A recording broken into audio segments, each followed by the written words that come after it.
حدیث میں حضرت ابن عباس نے نماز جنازہ میں سورہ فاتحہ پڑھی ہے اور سورہ فاتحہ کے بغیر نماز نہیں ہوتی.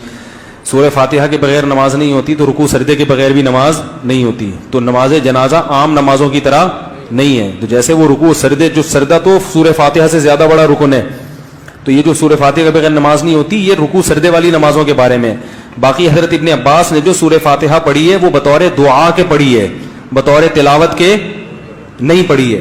اس پر کوئی حدیث دکھا دیں کہ بطور تلاوت کے پڑھی ہے تو ہم یہ کہتے ہیں نماز جنازہ میں سورہ فاتحہ پڑھنا جائز ہے بطور تلاوت کے, بطور دعا کے. سمجھ میں آ رہی ہے؟ سمجھ میں الحمدللہ. بطور دعا کے, کیونکہ دعا کے مختلف کلمات نبی سے نماز جنازہ میں منقول ہیں, تو جو زیادہ منقول ہیں ان کو زیادہ پڑھنا چاہیے, جو کم منقول ہیں ان کو کم پڑھنا چاہیے. تو اگر حضرت ابن عباس نے سورہ فاتحہ پڑھی ہے تو بطور دعا کے پڑھی ہے, تو بطور دعا کے ہم بھی اس کو جائز کہتے ہیں, پڑھ سکتے ہو, لیکن لازم نہیں ہے. اور وہ دعائیں جو زیادہ کثرت سے نبی سے منقول ہیں ان کا پڑھنا زیادہ افضل ہے نماز جنازہ میں. جیسے اللہم اغفر لحینا ومیتنا, اس کے علاوہ بہت ساری دعائیں, تو کوئی بھی پڑھ سکتے ہو, تو فاتحہ بھی پڑھ سکتے ہو. لیکن فاتحہ کو نماز جنازہ کا رکن کہنا اور یہ کہنا کہ یہ نماز جنازہ کی خاص سنت ہے یا اس کے بغیر نماز جنازہ نہیں ہوتی, اس پر کوئی حدیث نہیں ہے. ہمارے حنفی بھائی اس حدیث کے بارے میں جب حیلہ بیانی کرتے ہیں, کہتے ہیں کہ اس کی تعویل کی جائے گی. تعویل یہ کی جائے گی یہ جنازے کی نماز نماز نہیں ہے, یہ دعا ہے. اگر جنازے کی نماز نماز ہوتی تو ہر نماز میں رکوع اور سجدہ ہوتا ہے, اس میں رکوع اور سجدہ کیوں نہیں ہے؟ حافظ احمد ابن حجر الاسقلانی رحمت اللہ علیہ نے خود لکھ دیا ہے فتح الباری میں کہ جنازے کی نماز بھی ایک نماز ہے, لیس فیہا رکوع ولا سجود, لیکن اس کے اندر رکوع اور سجدہ نہیں ہے. اور رکوع اور سجدہ کیوں نہیں ہے؟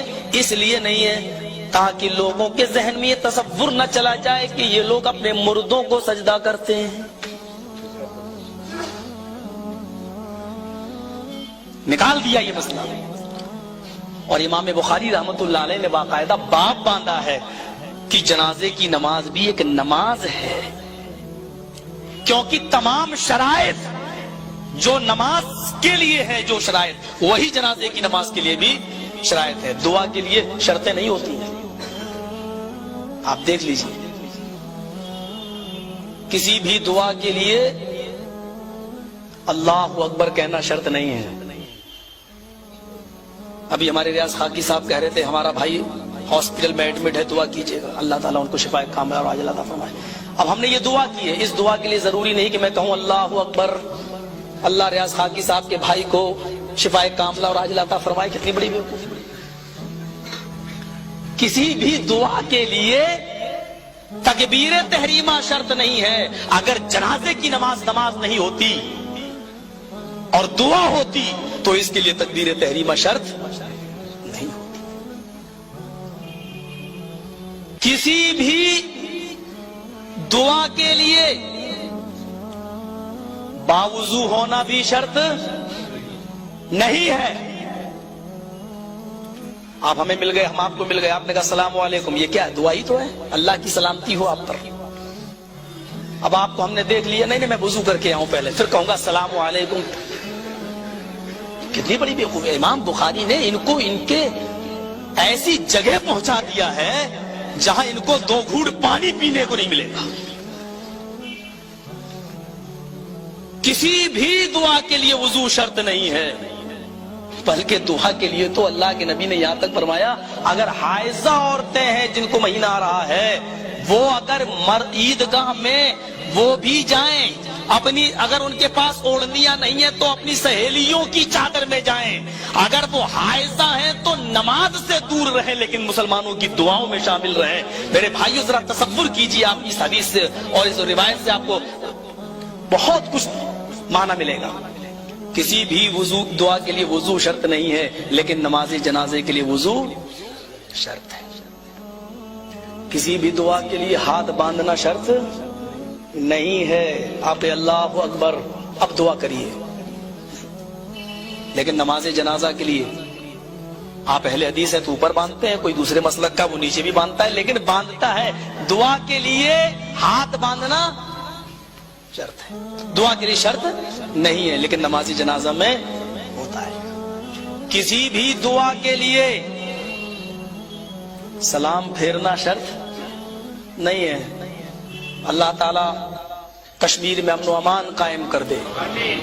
اب کہیں السلام علیکم ورحمۃ اللہ, آدمی کہے گا پاگل ہو گیا, لیکن نماز جنازہ کے بعد سلام پھیرا جاتا ہے.